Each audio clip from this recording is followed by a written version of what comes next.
Hi, ನಾನಿವತ್ತು ಅವರೆಕಾಳು ರೊಟ್ಟಿ ಮಾಡೋಣ ಅಂತ ರೆಡಿ ಮಾಡ್ಕೊತಾ ಇದ್ದೀನಿ.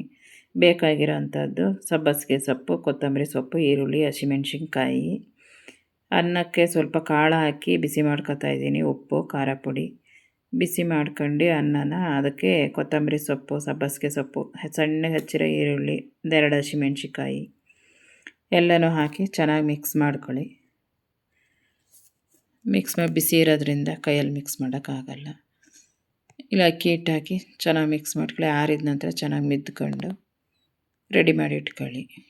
ನಾನಿಲ್ಲಿ ಒಲೆ ಹಚ್ಚಿ ಒಲೆಯಲ್ಲೇ ಹಾಕ್ತಾಯಿದ್ದೀನಿ. ಸಂಜೆ ಟೈಮೇ ಜಾಸ್ತಿ ರೊಟ್ಟಿ ಹಾಕೋದು, ಬೆಳಗ್ಗೆ ಟೈಮ್ ಕಾಲೇಜಿಗೆ ಟೈಮ್ ಆಗುತ್ತೆ ಅಂತ ಬೆಳಗ್ಗೆ ರೊಟ್ಟಿ ಹಾಕೋದು ಕಡಿಮೆ. ರೊಟ್ಟಿ ಆಗಿದೆ, ತಟ್ಟೆ ನೀವು ಮಾಡ್ಕೊಳ್ಳಿ. ಅವರೆಕಾಳು ಸೀಸನ್ ಇರೋದ್ರಿಂದ ಅವರೆಕಾಳು ರೊಟ್ಟಿ ಮಾಡ್ಬೋದು. ಎಲ್ಲರೂ ಮಾಡ್ಕೊಳ್ಳಿ, ಚೆನ್ನಾಗಿರುತ್ತೆ. ಇಲ್ಲಿ ಹುಣಸೆ ಹುಳಿ ಮತ್ತು ಮೆಣಸಿನ್ಕಾಯಿ ಹುಳಿ ಅಂತೀವಿ, ಅದರ ಜೊತೆಗೆ ಚೆನ್ನಾಗಿರುತ್ತೆ. ನೀವು ಟ್ರೈ ಮಾಡಿ.